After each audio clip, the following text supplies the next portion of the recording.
Hello guys, welcome to thrill time. ভাবো তো, একটা মেয়ে হঠাৎ করে দুর্ঘটনার শিকার হলো, যার পর সে নিজের নাম, পরিচয়, এমনকি নিজের অতীতের সব কিছু ভুলে গেল।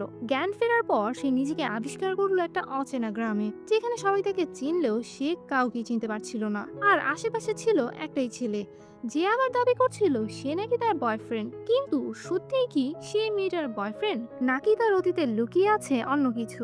অন্যদিকে একজন প্রভাবশালী গ্যাংস্টার মরিয়া হয়ে এই মেয়েটাকেই খুঁজছে, কারণ তার কাছে লুকিয়ে আছে এমন এক প্রমাণ যেটা প্রকাশ হয়ে গেলে তার পুরো সাম্রাজ্য ধ্বংস হয়ে যাবে। ভালোবাসা, প্রতারণা, হারানো স্মৃতি, গ্যাংস্টার, আরেক ভয়ঙ্কর অতীত, সবকিছু মিলিয়ে আজকের গল্পটা তোমাদের ভালো লাগবেই লাগবে। তাই আর না কথা বাড়িয়ে চলো ডুব দেওয়া যাক ড্রামার গল্পে।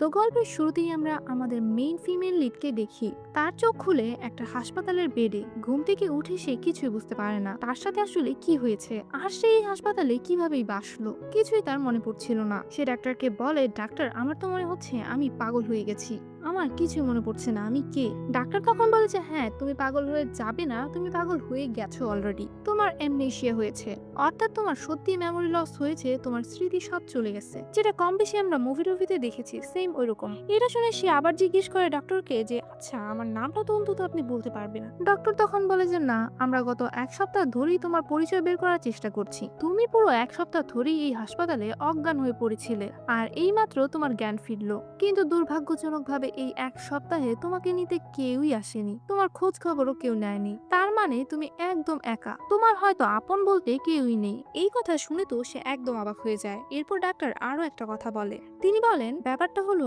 আসলে কোনো অচেনা মানুষ যদি হাসপাতালে আসে, আমরা বুঝতে পারি না সে আসলে কে। তখন আমরা তার ফিঙ্গারপ্রিন্ট নিয়ে তার পরিচয় বের করার চেষ্টা করি। কিন্তু তোমার ক্ষেত্রে বিষয়টা অন্যরকম। তোমার যে কপালটা এত খারাপ কি আর বলবো, তোমার তো হাতের পুরো 10টা আঙ্গুলের মাথায় পুড়ে গেছে। হুট করে এই কথা শুনে সে তার আঙ্গুল চেক করার পর বলে হায় হায়, তার আঙ্গুলের সাথে কি হলো। সে জিজ্ঞেস করে এর মানে কি। ডক্টর তখন বলে এর মানে হলো তুমি এমন একজন মেয়ে যার সম্পর্কে আমাদের কিছুই জানা নেই। তোমার কোনো পরিচয় পাওয়া যাচ্ছে না, তুমি কোথায় থাকো, তোমার পরিবারকে কিছুই জানা যাচ্ছে না, আর পুলিশ এই বিষয় নিয়ে তদন্ত করছে। সে তখন জিজ্ঞেস করে যে এসব কিছুর পরেও যদি পুলিশ আমার পরিবারকে না খুঁজে পায় তাহলে কি হবে আমার সাথে। ডক্টর তখন বলে তোমার পরিবারকে যদি না পায় তাহলে আমরা তোমাকে একজন অসহায়, এতিম, ঘরহীন মানুষ মনে করব, আর তারপর তোমাকে ঘরহীন মানুষদের রাখার আশ্রমে রেখে আসবো। এই কথা শুনে তো তার মন আরো বেশি খারাপ হয়ে যায়। সে সোজা চলে যায় আয়নার সামনে আর নিজেকে ভালোভাবে দেখতে শুরু করে, আর নিজেই নিজেকে প্রশ্ন করতে থাকে কে তুমি, কারা তোমার ফ্যামিলি। এরপর সে ভালোভাবে নিজের চেহারা দেখে বলে ইস, আমি কত সুন্দর, মনে হচ্ছে জীবনে প্রথমবার নিজেকে দেখতেছি। আর আমি এত সুন্দরী আর স্মার্ট হওয়ার পরও পুরো এক সপ্তাহ ধরে এই বিছানায় পড়ে আছি, অথচ আমাকে দেখতে একটা ছেলেও এলো না। শেষ পর্যন্ত কোরিয়ার ছেলেগুলোর যে কি হয়ে গেল। সে বিরক্ত হয়ে সবাইকে জিজ্ঞেস করতে থাকে যে কিভাবে সে তার মেমরি আবার ফিরে পাবে। তখন সেখানে থাকা মহিলারা বলে মুভিতে তো আমরা দেখেছি একবার মাথায় ব্যথা পেলে অ্যামনেশিয়া হয়, তারপর আবার মাথায় ব্যথা পেলে মেমরি চলে আসে। এই কথা শুনে সে আর একটুও দেরি করে না আর সোজা তার মাথা ওয়ালে বাড়ি মারতে থাকে। কিন্তু বেচারির কোনো ফায়দাই হয় না। তার উপরে হাসপাতালের অন্য মহিলারা তো তাকে নিয়মিত নানান কথা শুনিয়েই যাচ্ছিল যে এই যে গৃহহীন মেয়ে, গরিব মেয়ে, তোমার তো আপন বলতে কেউই নেই, না কোনো বন্ধু, না কোনো আত্মীয়, না কোনো বয়ফ্রেন্ড, এমনকি খুঁজতেও কেউ আসেনি। এসব কিছুর উপরে তার আবার স্মৃতিও চলে গেছে। ছি ছি ছি ছি, এত পচা কপাল কি কারো হয়। এই মহিলারা তাকে ভালো মতো খেয়াল করে বুঝতে পারে তার বয়সও কম না, আর সেও বুঝতে পারে তার বয়স যে অনেক হয়ে গেছে, কিন্তু তার পোড়া কপাল এখনো তার বিয়েটাও হয়নি। আর এই জন্যই তো তার হাজবেন্ড তাকে খুঁজতেও আসেনি, আর তার বিয়েও হয়নি। এই কথাটা ভেবে সে তো আরো কষ্ট পায়।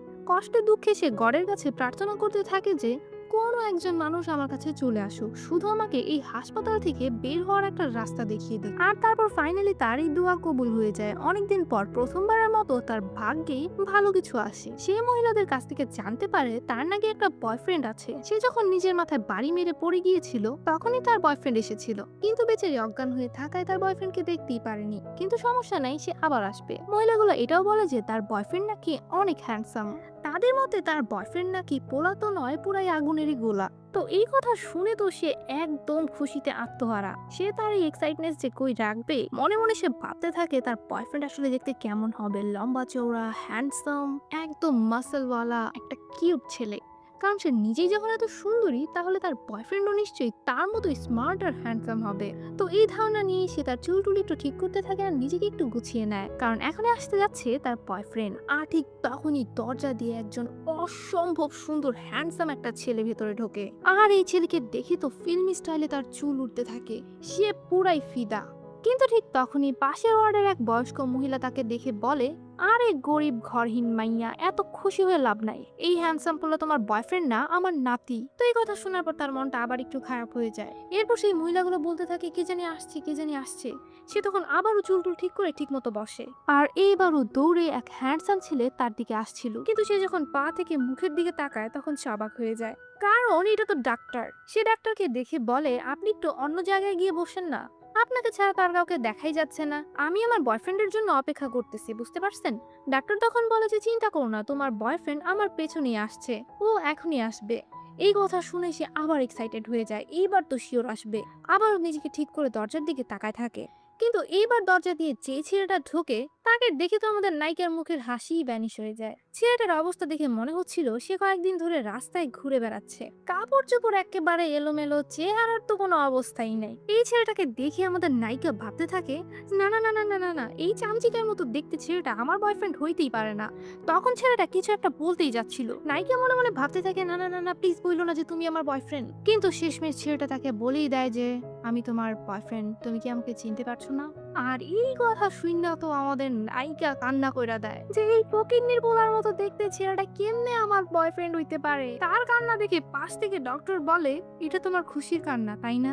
আমি বুঝতেছি বুঝতেছি, জানো ও তোমাকে পুরো শহরের সব হাসপাতালে খুঁজে বেড়াইছে। এরপর তারা দুজন একসাথে কথা বলতে বসে। ছেলেটা বলে তার নাম হলো জাং তেহা, আর তোমার নাম হলো গো ইউনসি। তেহা এটাও বলে যে তারা দুইজন বিগত 2 বছর ধরে ডেট করছে, 2 বছর ধরেই তারা একসাথে আছে, আর কিছুদিনের মধ্যেই তাদের বিয়ে করার কথা ছিল। আর তেহা পেশায় একজন বক্সিং ট্রেনার। তো একদিন নাকি গোয়ুনসি বাসা থেকে বেরিয়ে গিয়েছিল তার ফ্রেন্ডের বাসায় যাওয়ার জন্য, কিন্তু তারপর থেকে তেহা আর তাকে খুঁজেই পায়নি। আর আজকে সে ফাইনালি তার গার্লফ্রেন্ড গোয়ুনসি কে খুঁজে পেয়েছে। পুরো ঘটনা শুনে ইউনসি হাসতে থাকে, কারণ সে বুঝতে পারছিল না সে কি এই ছেলেকে বিশ্বাস করবে নাকি না, সে কি আসলে এই ছেলের গার্লফ্রেন্ড নাকি এই ছেলেটা কোনো ফ্রড। এই কনফিউশনে থাকতে থাকতে তার তো মাথায় নষ্ট।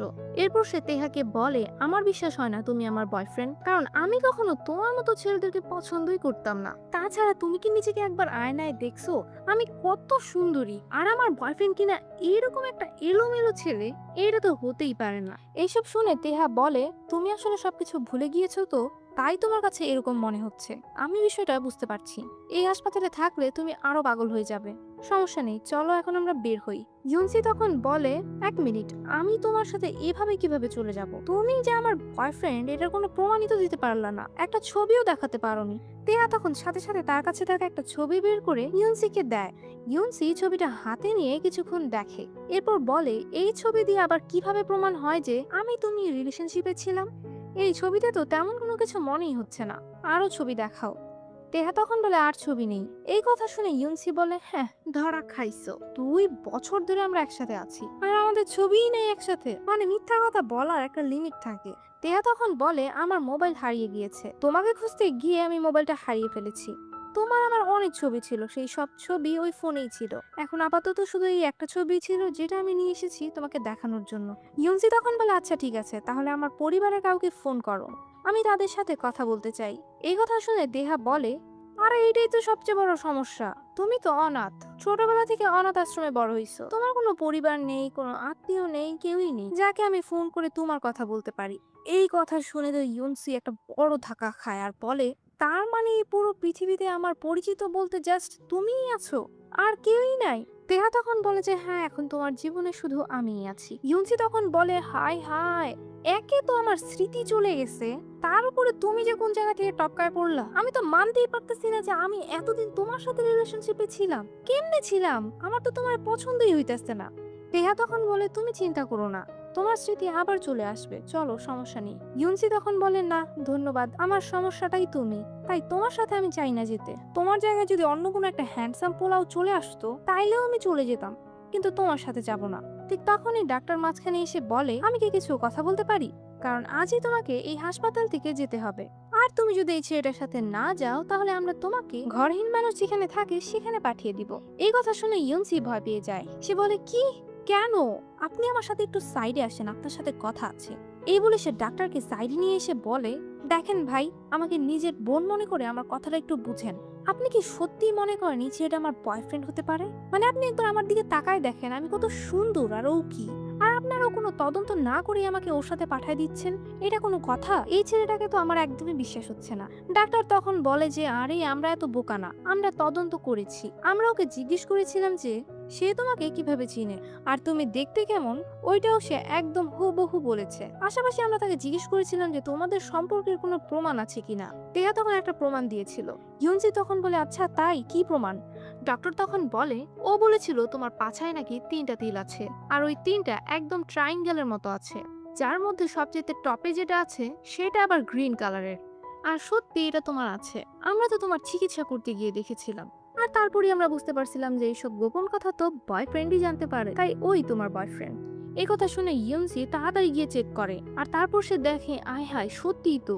এসব দেখে সে ভাবতে থাকে, মনে হয় ওই আমার বয়ফ্রেন্ড। স্মৃতি চলে যাওয়ার কারণেই হয়তো আমি ওকে চিনতে পারছি না। এই ভেবে বাধ্য হয়ে ইউনসিকে তিহার সাথে যেতে হয়। কিন্তু তবুও কোথাও না কোথাও তার মনে একটু সন্দেহ ছিলই। তো তারা হাসপাতাল থেকে বের হওয়ার সময় কাপড় চোপড় গুছাচ্ছিল। তেহা তাকে যে কাপড়টা পরতে দিয়েছিল সেটা দেখে সে তো একদম অবাক হয়ে যায়। ইউনসি বলে, আমি এরকম কাপড় পরি? আমার তো বিশ্বাসই হচ্ছে না। তেহা তখন বলে, এগুলো তো তোমারই ড্রেস। তো ইউনসি তখন মনে মনে ভাবছিল তারা হয়তো এখন সিওলে যাবে, কিন্তু কিছুক্ষণ যাওয়ার পর সে বুঝতে পারে সিওলের রাস্তা এই দিকে আর তারা যাচ্ছে অন্যদিকে। সে জিজ্ঞেস করে, আমরা কোথায় যাচ্ছি? তেহা শান্তভাবে বলে, কেন, আমাদের গ্রামে। কথা শুনে ইউনসি বলে, কোন গ্রামে? মানে আমাকে আর কি কি শুনতে হবে তোমার কাছ থেকে? তুমি এখন বলবা যে আমি গ্রামে থাকতাম? এই কথা তো ভুলেও বইলো না। আমার মেমরি চলে গেছে ঠিক আছে, কিন্তু সিওলের প্রত্যেকটা অলি গলি আমি চিনি। তো আমি যে গ্রাম থেকে আসছি এই চাপাটা মাইরুই না। তেহা তখন বলে যে, হ্যাঁ তুমি সিওলেই থাকতে, কিন্তু আমাদের রিলেশনশিপের পর আমরা গ্রামে চলে এসেছিলাম। তেহার এইসব কথা ইউনসির তো চুল পরিমাণও বিশ্বাস হতেছিল না, কিন্তু সে বাধ্য, তার কাছে আর কোনো উপায়ই নাই, তাই তাকে যেতে হয়। প্রথমেই তেহা ইউনসিকে তাদের দোকানে নিয়ে আসে। এই দোকানে মূলত ট্যাফি বিক্রি করা হতো। ট্যাফি হলো কোরিয়ান এক ধরনের ক্যান্ডি। তেহা এটাও বলে যে ইউনসি নাকি এই ট্যাফির দোকানে ট্যাফি বানাতো। এইসব দেখে তো ইউনসি পুরাই অবাক হয়ে যায়। এই সব কিছুই তার বিশ্বাসের অযোগ্য, তাই সে ভাবে গ্রামের মানুষদের সে জিজ্ঞেস করে দেখবে। রাস্তায় 3জন আন্টির সাথে তার দেখা হয়, আর এই আন্টি 3জনের ভাবই ছিল আলাদা। এই আন্টিদেরকে এমএমএস বলা হয়, মানে তারা হলো মহিলা মণ্ডল সমিতির প্রধান। ইউনসি তখন এদের কাছে গিয়ে জিজ্ঞেস করে, আমি কি সত্যি এই লোকটার গার্লফ্রেন্ড?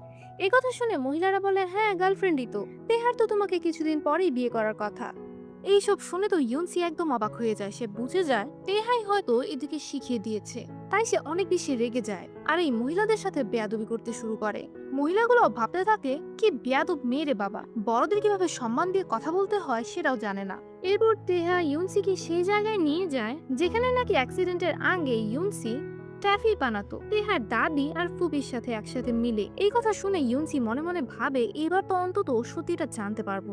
দাদি আর ফুপির মুখ থেকে কোনোভাবে সত্যিটা বের করেই ফেলবো যে তেহা আমাকে ধোকা দিচ্ছে। ইউনসি প্রথমেই তেহার ফুপির কাছে গিয়ে জিজ্ঞেস করে, সত্যি করে বলেন তো, আমি কি সত্যি এই লোকটার সাথে রিলেশনশিপে ছিলাম? তেহার ফুপি তখন মাথা নেড়ে হ্যাঁ বলে। ইউনসি তখন বলে, ঠিক আছে, তাহলে আমাকে পুরো সত্যিটা বলো। তোমার তো অন্তত আমার নামটাও জানা থাকার কথা, তাই না? বলো তো আমার নাম কি?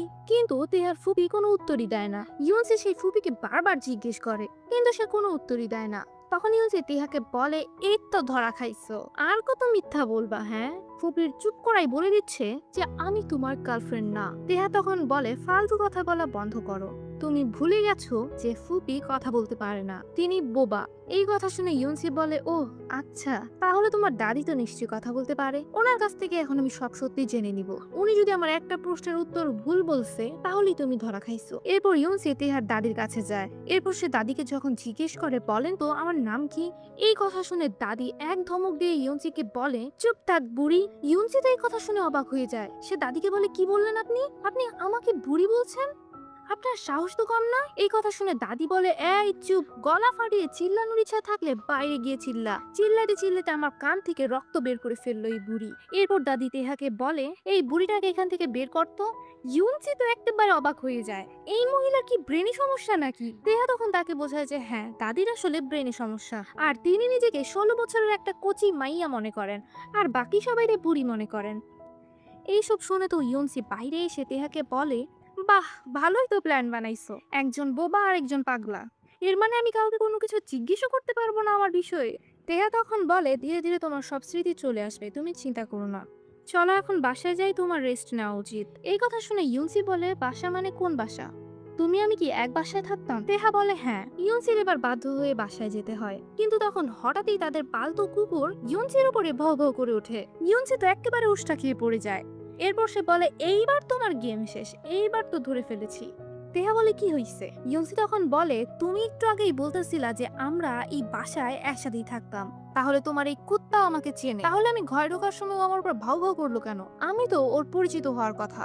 এই কথা শুনে তেহা বলে, আরে এটাই তো সমস্যা, এটা আমাদের কুকুর না তো, এখানকার কুকুরেরা এরকমই, যখন যেখানে ভালো লাগে সেখানে এসে থাকা স্টার্ট করে দেয়। আরো 2 দিন আগে এখানে এসেছে, তারপর থেকে এখানেই থাকে। এইসব কথা শুনে ইউনসি মনে মনে ভাবে, এইসব কি চলছে, আমি তো এবার সত্যিই পাগল হয়ে যাব। এরপর ইউনসি বাসায় এসে দেখে সোফার কাভার ফুলের, জানালার পর্দা ফুলের, ফ্লোর ম্যাটটাও ফুলের, বিছানার চাদর ফুলের, এমনকি ওয়ালের ডিজাইনটাও ফুলের।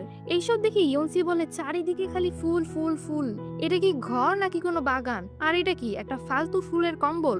এইসব কম্বল তো আমি জীবনেও ইউজ করি না। এরপর সে আলমারি খুলে দেখে, হায় হায়, জামা কাপড় সবগুলাই ফুলের। ইউনসি তখন বলে, মরে যাব কিন্তু এইসব জামা কাপড় পরবো না। এরপর ইউনসি আবার তেহাকে বলে, শোনো, তোমাকে ধরে ফেলছি, আমি এই ঘরে থাকতাম না, তোমার আমারও কোনো সম্পর্ক নাই। এই কথা শুনে তেহা বলে, আচ্ছা, তো এবার আবার তোমার কেন এরকম মনে হচ্ছে? ইউনসি তখন বলে, কারণ এই পুরো ঘরে আমার পছন্দের কোনো একটা জিনিসও পেলাম না, সবকিছুই আমার অপছন্দ। আর এই যে আলমারি ভরা 300 বছর আগের দাদি আম্মার কাপড় চোপড়, এইসব তো আমার হইতেই পারে না। আমি আমার হসপিটালের কাপড়টাও স্টাইল করে পরেছিলাম, তুমি ভাবলাও কিভাবে যে আমি বিশ্বাস করব যে আমি 300 বছর আগের পুরানো দাদি আম্মার কাপড় চোপড় পরি?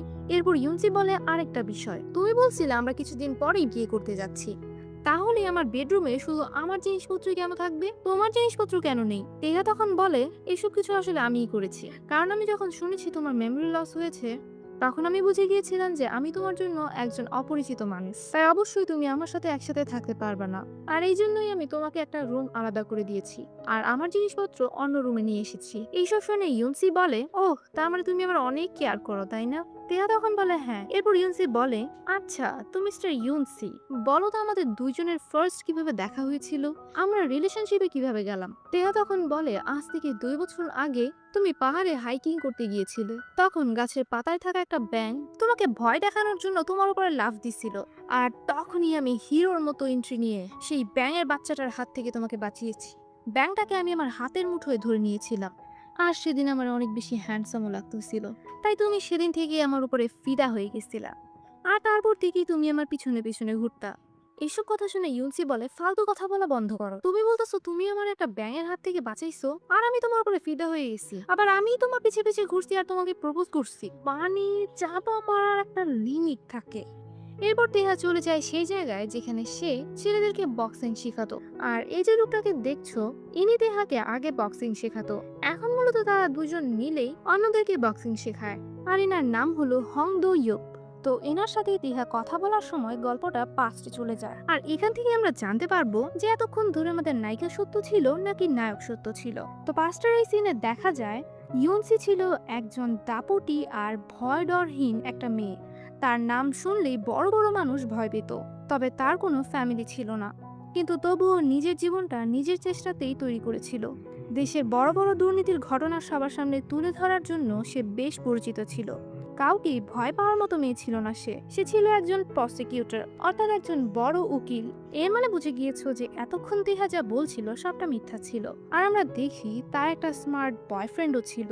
একদিন সে নতুন একটা মিশনের জন্য প্রস্তুতি নিচ্ছিল। এবার তার টার্গেট ছিল দেশের সবচেয়ে বড় দুর্নীতিবাজদের একজনকে সবার সামনে ফাঁস করে দেওয়া। এই দুর্নীতিবাজ লোকটার নাম ছিল সাং। সাং একটা বিশাল পার্টির আয়োজন করেছিল, বাইরে থেকে দেখে মনে হবে সে তার নতুন কোম্পানি চালু করার খুশিতেই পার্টি দিয়েছে। গিয়েছে, কিন্তু আসল ব্যাপার ছিল অন্য। এই পার্টির সুযোগ দিয়ে সাং মিওরের সাথে একটা বড় ডিল করতে যাচ্ছিল, আর সেই ডিল ছিল পুরোপুরি বেআইনি। এখন প্রশ্ন হলো, ইউনসি কিভাবে জানলো সাং একজন দুর্নীতিবাজ? আসলে এই সাং এর দলেই ছিল ইউনসির একজন সহকর্মী প্লাস তার বয়ফ্রেন্ড জন। জন সাং এর অফিসে কাজ করার সময় জানতে পারে যে সেদিন সেখানে একটা বড় দুর্নীতির ডিল হতে যাচ্ছে। তাই সে সাথে সাথে ইউনসিকে সব জানিয়ে দেয়। জন তাকে সেই ডিল কোথায় আর কখন হবে সেটাও বলে দেয়, আর ইউনসিও তখন দেরি না করে রেকর্ডিং এর জন্য প্রস্তুত হয়ে যায় তার একটা ঘড়ি নিয়ে। এই ঘড়িটার মধ্যে ক্যামেরা আর অডিও রেকর্ডারও লাগানো ছিল। এর মানে হলো সে যদি পুরো কথাবার্তা রেকর্ড করতে পারে তাহলে সাংয়ের সব দুর্নীতির কথা সবার সামনে ফাঁস হয়ে যাবে। ইউনসিও সঠিক সময়ের অপেক্ষা করতে থাকে। একসময় সাং যখন মিওরকে নিয়ে সেখান থেকে বের হয়ে যায় তখন ইউনসি চুপচাপ তাদের পেছনে যায়। সে নিজের ঘড়িটা খুলে এমন একটা জায়গায় রেখে দেয় যেখান থেকে সাং আর মিওরের পুরো কথাবার্তা রেকর্ড করা যাবে। কথাবার্তা শেষ হয়ে যায় আর তারাও চলে যায়। তখন ইউনসি লুকিয়ে থাকা জায়গা থেকে বের হয়। ঠিক তখনই তার সামনে চলে আসে সাং। সাং বলে, আমি জানি তুমি আমাদের কথা রেকর্ড করেছো। তুমি নিজেকে যতটা চালাক মনে করো তার চেয়েও আমি যে কত গুণ চালাক তুমি এটা ধারণাই করতে পারবা না। তোমাকে টাকার সাগর দিয়ে দিব, শুধু এই ব্যাপারটা কাউকে বলবে না। কিন্তু আমাদের ইউনসি এত ইজিলি কারো হাতে যায় না, তাই সে রাজি হয় না। কিন্তু সাং এবার তাকে পাত্তা না দিয়ে সেখান থেকে চলে যেতে থাকে। কিন্তু সেও এবার ঠিক করে ফেলে এই মেয়েকে সে নিজের মতো করে শিক্ষা দেবে। সে তার লোকজনকে ইউনসির পেছনে লাগিয়ে দেয়। তারা ফার্স্ট অফ অল ইউনসির গাড়িটা ভেঙে ফেলে। এরপর তারা তাকে ধরে একটা নির্জন গোডাউনে নিয়ে যায়। সেখানেই তাকে নির্মমভাবে মারধর করা হয়। শুধু তাই নয়, তার পরিচয় যাতে কোনোভাবে বের করা না যায় সেজন্য তার আঙ্গুলের ফিঙ্গারপ্রিন্টও নষ্ট করে দেওয়া হয়। এরপর আমরা আমাদের হিরো তেহার সম্পর্কে জানতে পারি। তেহা আসলে আর কারো নয় বরং সাংয়েরই সবচেয়ে বিশ্বস্ত একজন লোক ছিল। বলতে পারো সাং এর ডান হাত। সে অনেক বছর ধরে জাপানে সাং এর হয়ে কাজ করেছিল। সেখানে সাং এর সব ধরনের ডিল আর কাজকর্ম সামলানোর পর এবার সে অপরাধের দুনিয়া থেকে বের হয়ে যাওয়ার সিদ্ধান্ত নেয়। তাই সে সাং এর কাছে গিয়ে বলে, আমি আপনার হয়ে আর কাজ করতে চাই না, আমি এই কাজ ছেড়ে দিতে চাই। সাং তখন বলে, তুমি যদি এই কাজ ছাড়তেই চাও তাহলে যাওয়ার আগে আমার লাস্ট একটা কাজ করে দিয়ে যাও। আমি জানি তুমি আমার অনেক বিশ্বস্ত, আমার এবারের কাজটা অনেক বেশি সেন্সিটিভ। আমার মনে হয় আমি তোমার চেয়ে বেশি বিশ্বস্ত কাউকে পাবো না আমার এই কাজটা করানোর জন্য। তেহাও তখন লাস্টের এই কাজটা করতে রাজি হয়ে যায়। আর লাস্টের কাজটা ছিল ইউনসির লাশের ঠিকানা লাগানো। এরপর তেহাকে সেই জায়গায় পাঠানো হয় যেখানে ইউনসিকে আধমরা অবস্থায় রাখা হয়েছিল। সে যখন সেখানে গিয়ে দেখে যে এটা ইউনসি তখন সে অবাক হয়ে যায়, কারণ এই ইউনসির সাথে তার একটা পাস্ট আছে যেটা তোমরা সামনেই জানতে পারবা। তবে এর থেকে বড় বিষয়টা হলো ইউনসি তখনও বেঁচে ছিল, আর সে যদি চাইতো তাহলে ইউনসিকে বাঁচাতে পারত, আর এক্স্যাক্টলি সে এটাই করে। এখানে তেহার চোখ দেখেই বোঝা যাচ্ছিল সে যে ইউনসিকে পছন্দ করে।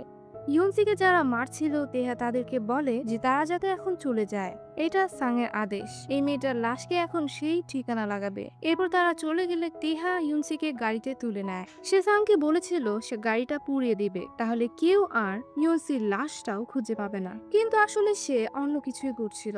সে ভিডিও করে যে সে ইউনসিকে সেই গাড়িতে রেখে গাড়িতে আগুন লাগিয়ে দিয়েছে, কিন্তু আসলে তো সে হংদোয়ের সাহায্যে ইউনসিকে হসপিটালে পাঠিয়েছে। এরপর সে এই নকল ভিডিও এনে সাংকে দেখায়। সাংও তখন বিশ্বাস করে ফেলে যে ইউনসি এখন আর পৃথিবীতে নেই, তাকে তেহা গাড়ি সহ পুড়িয়ে মেরে ফেলেছে। আর এভাবেই মূলত তেহা ইউনসির জীবন বাঁচিয়েছিল। এখানে আরেকটা বিষয়, ইউনসির নাম কিন্তু অ্যাকচুয়ালি ইউনসি নয়। সে যখন প্রসিকিউটর ছিল তখন সবাই তাকে গোজিওন নামে জানতো। আর এরপর সময় যেতে থাকে, ইউনসির চিকিৎসাও শেষ হয়ে যায়। তেহাও জানতে পারে যে ইউনসির মেমরি লস হয়েছে, প্লাস তার কোনো পরিচয়ও খুঁজে পাওয়া যাচ্ছে না। তখন হংদো তাকে একটা প্ল্যান দিয়েছিল। সে তেহাকে বলেছিল তেহা যাতে ইউনসি এর বয়ফ্রেন্ড সাজার নাটক করে ইউনসিকে এখানে নিয়ে আসে, আর নয়তো ইউনসির জীবন আবারও হুমকির মুখে পড়বে। কারণ সাং যদি জানতে পারে সে এখনো বেঁচে আছে তাহলেই সমস্যা। আর এরপর তো তোমরা জানোই, তেহা হসপিটালে গিয়ে ইউনসির নামটাও চেঞ্জ করে দেয় আর বলে সে হলো তার বয়ফ্রেন্ড, আর এরপর তাকে গ্রামে নিয়ে আসে। আচ্ছা হ্যাঁ, এখানে তোমাদের একটা প্রশ্ন থাকতে পারে, যে ডক্টর তো বলেছিল যে তেহা হসপিটালকে ইউনসির সেই 3টা তীরের কথা বলেছিল, তো ওইটা সে কেমনে জানলো? এত গোপন তীরের কথা তো তার জানার কথা না। এই প্রশ্নের উত্তরটাও তোমরা সামনে পেয়ে যাবে। এরপর সিন আবারও প্রেজেন্ট টাইমে চলে আসে। হংদো আর তেহা কোনো একটা নৌকা নিয়ে কথা বলছিল, যে নৌকাটা তৈরি হয়ে গেলে তারা ইউনসিকে নিয়ে সেখানে চলে যাবে। এখানে অ্যাকচুয়ালি তারা কি প্ল্যান করছে সেটা আমরা সামনে বুঝতে পারবো। ওদিকে ইউনসি বাড়ির উঠানে হাঁটছিল আর মনে মনে ভাবছিল যে এত আজব কেন সবকিছু। বুঝলাম আমার মেমোরি লস হয়েছে, তাই বলে কি আমার পছন্দও চেঞ্জ হয়ে গেছে? এমনও আবার হয় নাকি?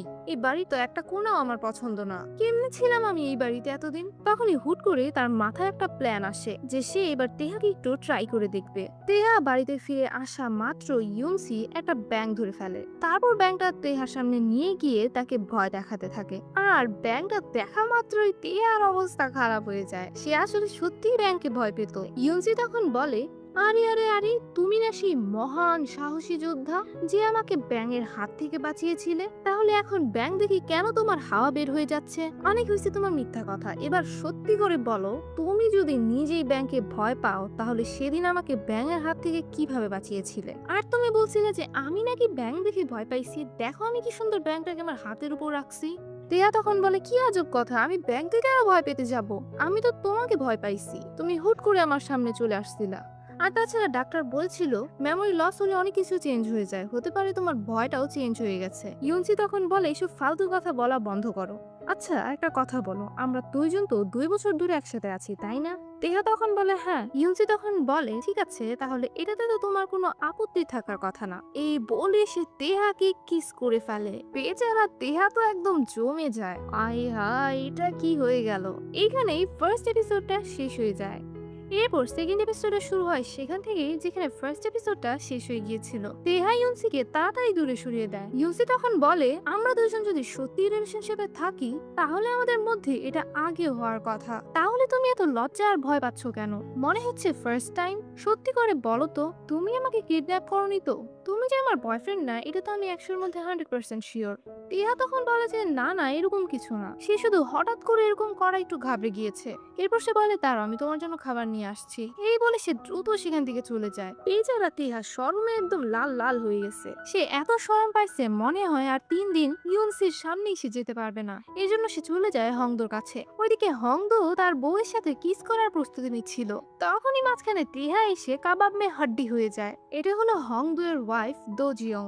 তো দোজিয়ং এমন এম্বারেস মোমেন্টে পড়ে দ্রুত সেখান থেকে চলে যায়। এরপর হংদো যখন তেহার দিকে তাকায় সে তো অবাকই হয়ে যায়। সে তাকে জিজ্ঞেস করে, তোর কি হয়েছে? তোর গাল তো বান্দরের পাছার মতো লাল হয়ে গেছে, কিন্তু কেন? কার কাছ থেকে মাইর খেয়ে আসছস? তেয়া তখন বলে, না না মাইর খেয়ে নেই। এরপর সে পুরো ঘটনা খুলে বলে যে তার গাল কিভাবে বান্দরের পাছার কালার হয়ে গেল। এইসব শুনে তো হংদো অবাক। সে বলে, মাত্র একটা ছোট্ট কিসের কারণে তোর এই অবস্থা?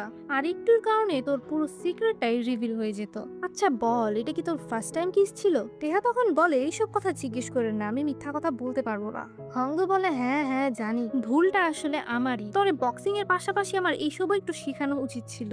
ও আর হ্যাঁ, এখানে আর একটা কথা, তেহা যে ইউনসুকে ব্যাঙের লাভ স্টোরি শুনাইছিল ওইটা কিন্তু হংদো আর দোজিয়ং এর লাভ স্টোরি ছিল। তো এইটা শোনার পর তো হংদো অনেক বেশি রেগে যায়। সে তেহাকে জিজ্ঞেস করে, তোর সাহস কেমনে হয় আমার লাভ স্টোরি চুরি করার? আর গাধার বাচ্চা, আমি তো ওকে ব্যাঙের হাত থেকে না একটা সাপের হাত থেকে বাঁচাইছিলাম, তুই সাপরে ব্যাং কেন বানাই দিছস? আমার এত সুন্দর একটা লাভ স্টোরির উপরে তুই একটা ব্যাং আইন না পুরাই হাইগা দিদি। বোকা ছেলে, ব্যাঙের জায়গায় যদি সাপ বলতি তাহলে ও ঠিকই বিশ্বাস করতো। তেহা তখন বলে, আমি কি করব?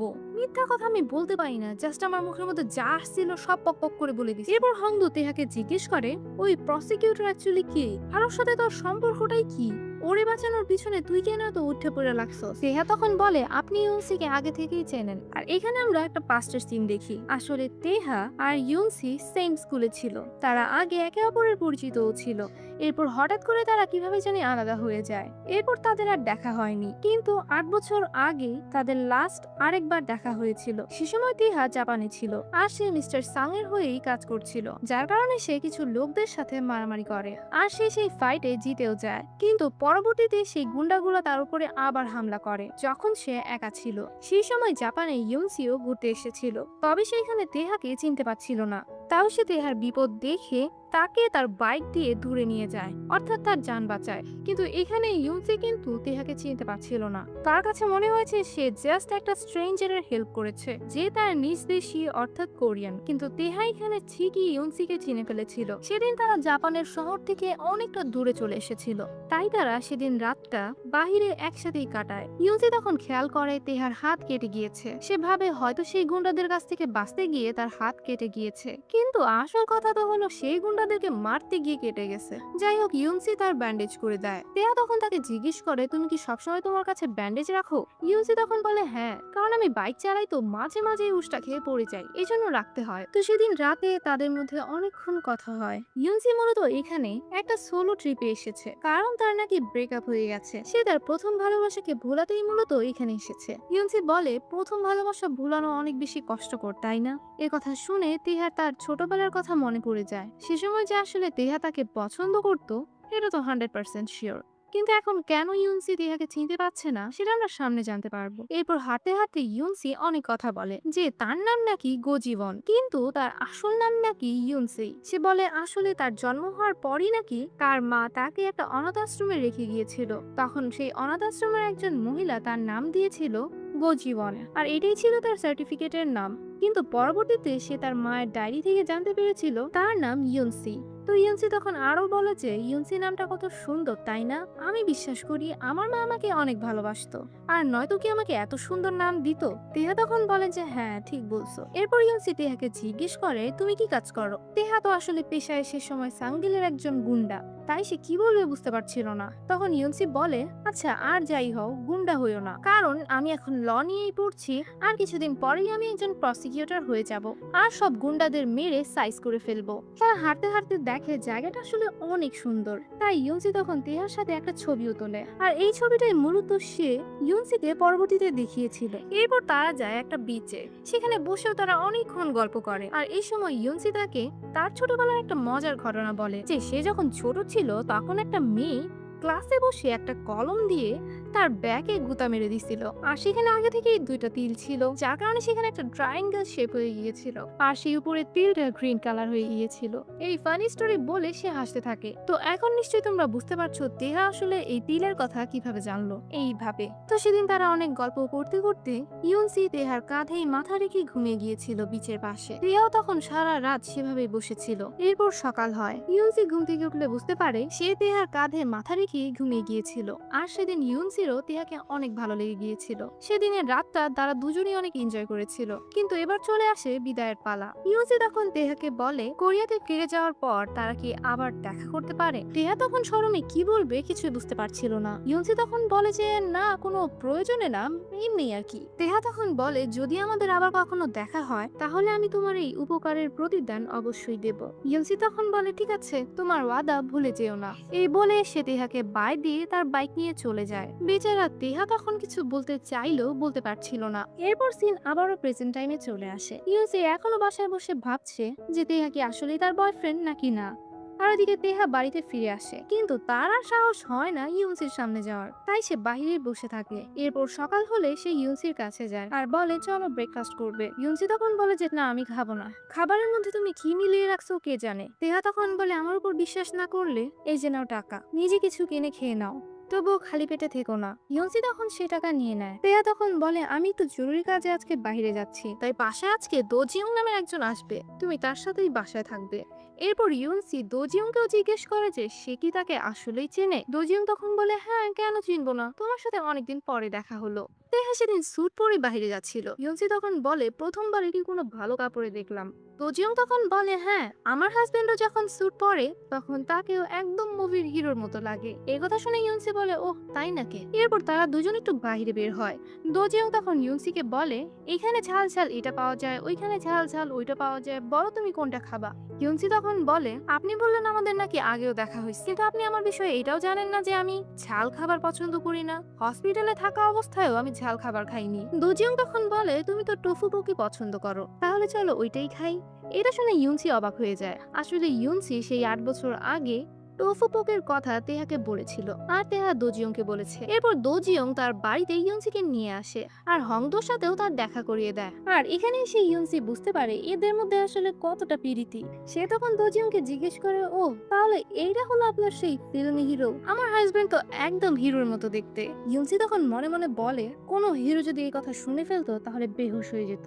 ইউনসি তখন বলে, এখানে আশেপাশে কোনো ভালো সাইকিয়াট্রিস্ট আছে? আমার মনে হয় আমার তার কাছে গেলে ভালো, আমি আবারও আমার মেমোরি ফিরে পাবো। এই কথা শুনে তো এরা অবাক হয়ে যায়। এবার ইউনসিকে বোকা বানানোর আর কোনো উপায় ছিল না, তাই তাকে নিয়ে যেতে হয়। সেই সাইকিয়াট্রিস্টের নাম হলো আনকি, আর এখন থেকে এই ডক্টরই তার চিকিৎসা করবে। অন্যদিকে ইউনসিয়ের সেই বয়ফ্রেন্ড জন, যে আসলে তার বয়ফ্রেন্ড সাজার ঢং করছিল, সে মূলত সাং এর দলেরই লোক ছিল। সাংই তাকে ইউনসির কাছে পাঠিয়েছিল তার পেটের খবর জানার জন্য। তো জনেরও মনে হয় এদিকে কোনো একটা সমস্যা হচ্ছে, আর মনে হয় ইউনসি নিশ্চয়ই বেঁচে আছে, তাই সে তাকে খুঁজতে থাকে। সে বিভিন্ন হাসপাতালেও যায়, শেষ পর্যন্ত সে সেই হাসপাতালেই চলে আসে যেখানে ইউনসি ভর্তি ছিল। সেখানকার একজন বয়স্ক মহিলাও বলে যে হ্যাঁ, এই মেয়েটা এখানেই ভর্তি ছিল, কিন্তু ওর হাজবেন্ড এসে ওকে নিয়ে গিয়েছে। এটা শোনার পর জন বুঝতে পারে যে না, এমনটা হতে পারে না, কারণ ইউনসির তো বিয়ে হয়নি আর বয়ফ্রেন্ড হিসেবে শুধু তো সেই ছিল। তাই তার মনে হয় এই মহিলাটার ব্রেনে সমস্যা, তাই উল্টোপাল্টা কথা বলছে। তবুও সেই হাসপাতাল থেকে একটা বিষয় জানতে পারে যে ইউনসি যার সাথে গিয়েছে সে একজন বক্সিং ট্রেনার। খোঁজাখুঁজি করে সে লোকেশনটা পেয়ে যায়। ওইদিকে আমরা ইউনসিকে দেখি যে পুরোপুরি বিরক্ত আর হতাশ হয়ে পড়েছিল। সে কিছুতেই নিজের পুরনো জীবনের কথা মনে করতে পারছিলই না। তার উপরে তার এখন মনে হতে শুরু করেছে তার আশেপাশের প্রত্যেকটা মানুষই হয়তো তার সাথে মিথ্যা কথা বলছে। সে এই দুঃখে কান্না করতে থাকে।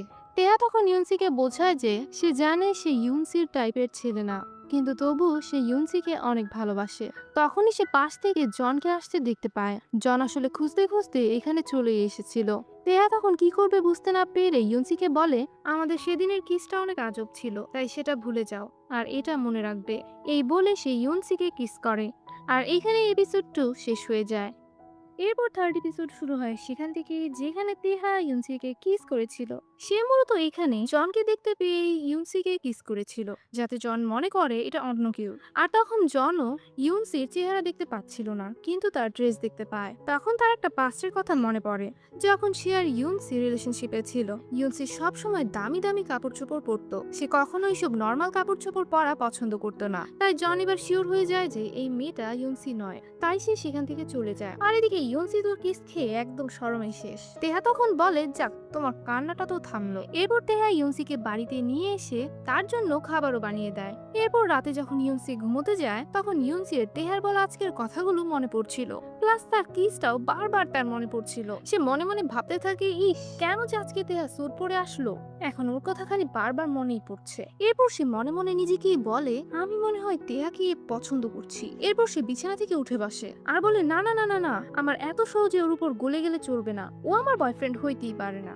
এইসব ভেবে সে ঘুমিয়ে পড়ে। পরদিন তেহা হংদোয়ের কাছে যায় আর জানতে পারে জন নাকি হংদোয়ের কাছেও এসেছিল। হংদো তখন বলে, এখন কি করবি, জন তো ইউনসিকে খুঁজছে। তেহা তখন বলে, সমস্যা নেই, সাং আমাকে অনেক বেশি বিশ্বাস করে, ও জানে আমি ইউনসিকে মেরে ফেলেছি। আর এই জন ইউনসিকে সাং এর অর্ডারে খুঁজছে না, সে নিজে থেকেই খুঁজছে। তাই সাং যখন জানবে যে জন ইউনসিকে খুঁজছে, তখন সাং নিজেই জনকে মেরে ফেলবে। তাই আমার এই বিষয়ে পড়ার কোনো প্রয়োজন নেই। এর পরের দিন আমরা ডক্টর আনকি এর ক্লিনিক দেখি। তার ক্লিনিকের এই যে নার্স মেয়েটাকে দেখছো, এর নাম হলো মিন সুজি। তো এই সুজি আর ডক্টর, এরা দুইজনই আসলে তেহাকে চিনতো, কারণ তেহা, সুজি আর ডক্টর আনকি এরা তিনজন সেম স্কুলেই ছিল, তারা ক্লাসমেটস ছিল। সুজি আসলে খুবই সুন্দরী, পুরো ক্লাসে তার মতো কোনো সুন্দরী ছিলই না। স্কুলের সব ছেলেরা তাকে পছন্দ করত, এমনকি আমাদের ডক্টর আনকিও তাকে পছন্দ করত। তবে এই সুজি কাউকে পাত্তা দিত না, সে আবার পছন্দ করত তেহাকে, কিন্তু সে কখনো তেহাকে তার ফিলিংস বলেওনি, আর তেহাও কখনো সেরকম ভাবে বুঝতে পারেনি। আর এখন বর্তমান সময়ে মূলত ডক্টর আনকি আর সুজি রিলেশনশিপে আছে, তবে তাদের এই রিলেশনশিপ বেশি একটা ভালো যাচ্ছে না। সুজি সবসময় আনকির উপর রেগে থাকতো, আর এখানে আনকি ও সুজির মন সেভাবে ঠিক করতে পারছিল না। ক্লিনিকের মধ্যে কেউই জানতো না তারা দুজন যে আসলে রিলেশনশিপে আছে। তো তাদের মধ্যে বিভিন্ন কথা কাটাকাটির মধ্যে সুজি বলে দেয় সে খুব শীঘ্রই এই ক্লিনিক ছেড়ে চলে যাবে। তাদের সব কথাবার্তার মধ্যে সেখানে ইউনসি আর টেহা চলে আসে। ইউনসি টেহাকে দেখায় যে এটাই হলো আমার ডক্টর। তখন আমরা খেয়াল করি সুজি টেহাকে দেখে একটু একটু শরম পাচ্ছে। ডক্টরও বুঝতে পারে সুজি এখনো টেহাকে একটু একটু পছন্দ করে, সেই ছোটবেলার মতো। তো যাই হোক, এরপর টেহার সাথে ডক্টরের কথা হয়। টেহাও ডক্টরকে বলে ডক্টর যাতে ইউনসির চিকিৎসাটা খুব ভালোভাবে করে, সে যাতে তার স্মৃতি দ্রুত ফিরে পায়। ও হ্যাঁ, এখানে একটা কথা, এখানে টেহা আর আনকি ক্লাসমেটস হলেও আনকি ছিল টপার বয় আর টেহা ছিল ব্যাক বেঞ্চার, পড়াশোনা একদম গাধা। আর এই কারণে আনকি আর টেহার মধ্যে কোনো ফ্রেন্ডশিপ ছিল না, জাস্ট ওরা ক্লাসমেট ছিল। তো ক্লিনিকে যখন ইউনসি বসেছিল তখন সুজি এসে ইউনসিকে কফি অফার করে। ইউনসি তখন বলে যে থ্যাংক ইউ, লাগবে না। এই বলে সে সুজিকে একদম পা থেকে মাথা পর্যন্ত ভালো মতো দেখতে থাকে। সুজি ও ইউনসিকে একদম পা থেকে মাথা পর্যন্ত ভালো মতো দেখতে থাকে। ওইদিকে ডাক্তারের তো একদম মাথায় নষ্ট, কারণ তার গার্লফ্রেন্ড সুজি আবারও টেহার পিছনে দিওয়ানা হয়ে গেছে। আর এদিকে সে পারছে না তার গার্লফ্রেন্ডের মন জয় করতে। তো একটু পর ইউনসিকে কিছু টেস্ট করানোর জন্য ভিতরে নিয়ে যাওয়া হয়। তখন টেহা বাইরেই বসেছিল। সুজি তখন টেহার কাছে এসে বলে কেমন আছো টেহা, আমাকে কি চিনতে পেরেছো? টেহা তখন বলে যে হ্যাঁ, তুমি সুনদিউক না? সুজি তখন বলে যে না, আমি সুজি। এর মানে টেহা অ্যাকচুয়ালি চিনতে পারেনি। সুজি টেহার কথা যতটা ভাবতো টেহা সুজির কথা ততটা ভাবতো না। তো এরপর সুজিন টেহাকে জিজ্ঞেস করে ইউনসি কি তোমার গার্লফ্রেন্ড? টেহা তখন বলে হ্যাঁ। কথাটা শুনে সুজির একটু খারাপই লাগে। যাই হোক, এরপর ইউনসি চলে আসে আর তাদের সময় হয়ে যায় চলে যাওয়ার। আনকি বলে যে এখন থেকে ইউনসিকে কিছুদিন পর পরই ক্লিনিকে আসতে হবে। টেহা তখন বলে যে ঠিক আছে। সে ডক্টরকেও থ্যাংক ইউ বলে আর সুজিকেও বলে যে থ্যাংক ইউ জিসো। সুজি বলে যে আমার নাম জিসো না, সুজি। যাই হোক, এরপর তারা চলে যায়। আনকি তখন সুজিকে বলে নিজের প্রথম ভালোবাসাকে দেখে মনের মধ্যে লাড্ডু ফুটছে, তাই না? সুজি তখন বলে হ্যাঁ, ও এখনো কত হ্যান্ডসাম, তাই না? আর ওদিকে টেহা ইউনসিকে বলে যে চলো এখন বাসা যাব না, শপিং এ যাব, তোমাকে কিছু কিনে দিই। এটা শুনে ইউনসি বলে সত্যি? এরপর ইউনসি অনেকগুলো সুন্দর সুন্দর ড্রেস পরে আসে আর টেহাকে জিজ্ঞেস করে কেমন লাগছে। টেহা তো ইউনসিকে সবগুলো ড্রেসে দেখেই বলে অনেক সুন্দর লাগছে। এরপর টেহা ইউনসিকে অনেকগুলো মেকআপও কিনে দেয়। ইউনসি বলে এই কম্প্যাক্ট পাউডারটা অনেক ভালো। এটা শুনে টেহা সেম প্রোডাক্ট আরো দুইটা নিয়ে নেয়। এরপর টেহা ইউনসিকে একটা ফোনও কিনে দেয়, তবে ফোনটা টেহার নামে কেনা হয়েছিল কারণ ইউনসির কোনো আইডি কার্ড নেই। তো এরপর ইউনসি যখন ব্যাগে দেখে সেম কম্প্যাক্ট পাউডার তিনটা, তখন সে বলে তিনটা কেন? টেহা বলে বাকি দুইটা সে কাউকে গিফট করবে। এরপর টেহা চলে যায় তার নানির কাছে আর এই মেকআপ তার নানিকে আর তার মেয়েকে গিফট করে। ইউনসি তাকে সাজিয়েও দেয়। তাদের মধ্যে এমন মিল হতে দেখে টেহারও ভালো লাগে। এরপর তারা তাদের বাড়ির দিকে যাওয়ার সময় ইউনসি টেহাকে জিজ্ঞেস করে তুমি তোমার নানিকে অনেক ভালোবাসো, তাই না? টেহা তখন বলে হ্যাঁ। ওদিকে আমরা দেখি টেহার পাঠানো এক লোক সাংকে সবকিছু বলে দিয়েছে জনের বিষয়ে, যে জন ইউনসিকে খুঁজছে, অথচ সে তো মারা গিয়েছে। এটাই জানতো সাং। কোনোভাবে যদি এটা লিক হয়ে যায় যে ইউনসিকে সাংই মেরেছে তাহলেও প্রবলেম। আর তাই সাং এবার জনকেও মারে। সে জনের জীবন একেবারে শেষ করে দিতেই যাচ্ছিল, তখনই জন বলে ওঠে যে ইউনসির কাছে সেই ঘড়ি ছাড়াও আরো অন্য কিছুও ছিল যেটা সে নিজে তাকে বলেছিল, কিন্তু সেই জিনিসটা কি ছিল সেটা সে জানে না, তাই সেই জিনিসটা খোঁজা জরুরি। এর মানে এখনো সাং এর জন্য বিপদ যায়নি। এই কথা শোনার পর সাং জনকে ছেড়ে দেয়।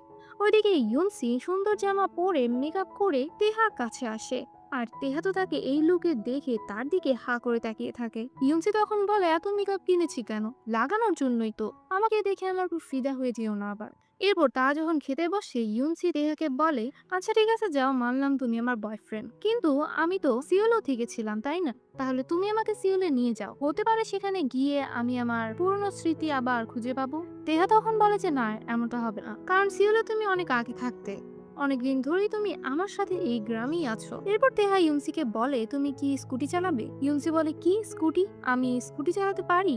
টেহা বলে হ্যাঁ, তুমি স্কুটি চালাতে অনেক পছন্দ করতে, ট্রাই করে দেখো, মনে পড়ে যাবে। ইউনসি তখন বলে আচ্ছা। এরপর সে যখন স্কুটি চালায় দেখে আসলেই তো সে স্কুটি চালাতে পারে।